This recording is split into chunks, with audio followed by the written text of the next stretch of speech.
ਜਨੂਬੀ ਪੰਜਾਬ ਦੇ ਵਿੱਚ ਵੀ ਮੀਂਹ ਕਰਕੇ ਸੈਲਾਬ ਆ ਗਿਆ ਹੈ। ਸੈਲਾਬ ਹਰ ਸਾਈਡ ਦੇ ਉੱਤੇ ਤਬਾਹੀ ਫੈਲਾਈ ਵਹਿੰਦਾ ਹੈ। ਰੁਝਾਨ ਦੇ ਮੌਜ਼ਾ ਗਿਆਮਨ ਚੱਕ ਦਿਲਬਰ ਤਾਰਿਕਾਬਾਦ ਦੇ ਵਿੱਚ ਵੀ ਪਾਣੀ ਦੀ ਸਤ੍ਹਾ ਬਹੁਤ ਜ਼ਿਆਦਾ ਥੀ ਗਈ ਹੈ। ਰਾਏ ਸਿੰਧ ਵਿੱਚ ਵੀ ਪਾਣੀ ਦੀ ਸਤ੍ਹਾ ਜ਼ਿਆਦਾ ਥੀ ਗਈ, ਜਿਹਦੇ ਨਾਲ ਦੇ ਇਲਾਕੇ ਵੀ ਪਾਣੀ ਦੇ ਵਿੱਚ ਡੁੱਬ ਗਏ ਹਨ। ਰਾਜਨਪੁਰ ਦੇ ਵਿੱਚ ਵੀ ਸੈਲਾਬ ਆ ਗਿਆ। ਉਹ ਸੈਲਾਬ ਦੇ ਉੱਤੋਂ ਕਈ ਇਲਾਕੇ ਮੁਤਾਸਿਰ ਹਨ ਤੇ ਖਾਣ ਪੀਣ ਕਿਤੇ ਸਮਾਨ ਵੀ ਨਹੀਂ ਮਿਲਦਾ ਪਿਆ। ਸੈਲਾਬ ਵਾਲੇ ਇਲਾਕਿਆਂ ਦੇ ਵਿੱਚ ਕਸ਼ਤੀਆਂ ਦੇ ਜ਼ਰੀਏ ਲੋਕਾਂ ਨੇ ਆਪਣੀ ਮਦਦ ਆਪ ਦੇ ਤਹਿਤ ਇੱਕ ਦੂਜੇ को ਬਚਾਏ।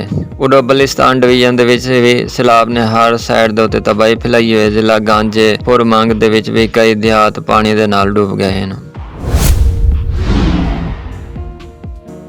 ਦਰਿਆ ਚਨਾਬ ਦੇ ਵਿੱਚ ਵੀ ਪਾਣੀ ਦੀ ਸਤ੍ਹਾ ਵਿੱਚ ਤੇਜ਼ੀ ਨਾਲ ਇਜ਼ਾਫਾ ਥੀਂਦਾ ਪਿਆ। ਹੈਡ ਕਾਦਰਾਬਾਦ ਦੇ ਉੱਤੇ ਸੈਲਾਬ ਆ ਗਿਆ ਹੈ। ਮਹਿਕਮਾ ਨਾਰ ਦੇ ਮੁਤਾਬਿਕ ਕਾਦਰਾਬਾਦ ਦੇ ਵਿੱਚ ਪਾਣੀ ਦੀ ਸਤ੍ਹਾ ਵਿੱਚ ਮੁਸਲਸਲ ਇਜ਼ਾਫਾ ਥੀਂਦਾ ਪਿਆ ਹੈ ਤੇ ਲੋਕ ਜਿਹੜੇ ਨਾ ਦੂਜੀ ਜਗ੍ਹਾ ਤੇ ਵੰਜਣ ਤੇ ਮਜਬੂਰ ਹਨ ਪਏ।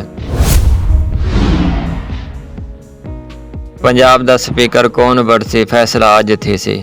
ਪੰਜਾਬ ਦੇ ਸਪੀਕਰ ਬਣਨ ਕਿਤੇ ਇਜਲਾਸ ਥੋੜੀ ਦੇਰ ਬਾਅਦ ਸ਼ੁਰੂ ਥੀ ਵੇ ਸੀ। ਪੀਟੀਆਈ ਤੇ ਕਾਫ ਲੀਗ ਸਬਤੈਨ ਖਾਨ ਦਾ ਨਾਂ ਦਿੱਤਾ ਹੋਇਆ ਸਪੀਕਰ ਦੇ ਕਿਤੇ ਨੂਨ ਲੀਗ ਤੇ ਪੀਪਲ ਪਾਰਟੀ ਸੈਫੁਲ ਮਲੂਕ ਖੋਕਰ ਦਾ ਨਾਂ ਦਿੱਤਾ ਹੋਇਆ ਸਪੀਕਰ ਕਿਤੇ। ਇਨ੍ਹਾਂ ਦੋ ਵਿੱਚੋਂ ਸਪੀਕਰ ਕਿਹੜਾ ਬੜਸੀ ਇਹ ਹੁਣ ਇਜਲਾਸ ਤੋਂ ਬਾਅਦ ਪਤਾ ਲੱਗ ਸੀ ਤੇ ਵੋਟਿੰਗ ਦੇ ਉੱਤੇ ਨਤੀਜਾ ਆਉਣ ਤੇ ਪਤਾ ਲੱਗ ਸੀ। ਪੰਜਾਬ ਦੇ ਵਿੱਚ ਸਪੀਕਰ ਤੇ ਡਿਪਟੀ ਸਪੀਕਰ ਦਾ ਮਾਮਲਾ ਤਰੀਕੇ ਇਨਸਾਫ ਤੇ ਕਾਫ ਲੀਗ ਦੀ ਪਾਰਲੀਮੈਂਟਰੀ ਕਮੇਟੀ ਦਾ ਇਜਲਾਸ ਸੀ। ਇਜਲਾਸ ਦੇ ਵਿੱਚ ਵੋਟਾਂ ਦਾ ਤਰੀਕੇਕਾਰ ਦੱਸਿਆ ਗਿਆ ਕਿ ਤੁਸੀਂ ਕਿਵੇਂ ਵੋਟ ਦੇ ਸੋ। ਚੇਅਰਮੈਨ ਪੀਟੀਆਈ ਇਮਰਾਨ ਖਾਨ ਤੇ ਵਜ਼ੀਰ ਆਲਾ ਪੰਜਾਬ ਪਰਵੇਜ਼ ਲਈ ਵੀ ਪਾਰਲੀਮਾਨੀ ਕਮੇਟੀ ਦੇ ਨਾਲ ਖਿਤਾਬ ਕੀਤੇ। ਮੁਸਲਿਮ ਲੀਗ ਕਾਫ ਦੇ ਵਿੱਚ ਵੀ ਬਗਾਵਤ ਸ਼ੁਰੂ ਥੀ ਗਈ ਹੈ। ਚੌਧਰੀ ਸ਼ੁਜਾਤ को सदारत ਦੇ ਅਹੁਦੇ ਤੋਂ ਹਟਾ ਦਿੱਤਾ ਗਿਆ ਹੈ। ਤਾਰਿਕ ਬਸ਼ੀਰ ਚੀਮਾ को ਵੀ ਸੈਕਟਰੀ ਜਨਰਲ ਦੇ ਅਹੁਦੇ ਤੋਂ ਹਟਾ ਦਿੱਤਾ ਗਿਆ ਹੈ। ਕਾਫ ਲੀਗ ਦੀ ਸੈਂਟਰਲ ਕਮੇਟੀ ਨੇ ਫੈਸਲਾ ਕੀਤਾ ਔਰ ਫੈਸਲਾ ਕਰਨ ਦਾ ਹੁਕਮ ਕਾमिल आगा अली खान ਸੁਣਾਏ। ਉਹ ਆਖੇ ਕਿ ਚੌਧਰੀ ਸ਼ੁਜਾਤ ਦੀ ਤਬੀਅਤ ਸਹੀ ਕੋ ਨਹੀਂ ਵਜ੍ਹਾ ਕੋਲੋਂ ਸਦਾਰਤ ਦੇ ਅਹੁਦੇ ਤੋਂ ਅਸਾਂ ਕੋ ਹਟਾਉਂਦੇ ਪਏ। ਉਹਦੀ ਸਿਹਤ ਖਰਾਬ ਹੈ। ਉਹਦੀ ਖਰਾਬੀ ਸਿਹਤ ਦੀ ਵਜ੍ਹਾ ਕਰਕੇ ਉਹਦੇ ਫੈਸਲੇ ਸਹੀ ਨਹੀਂ ਥਿੰਦੇ ਪਏ।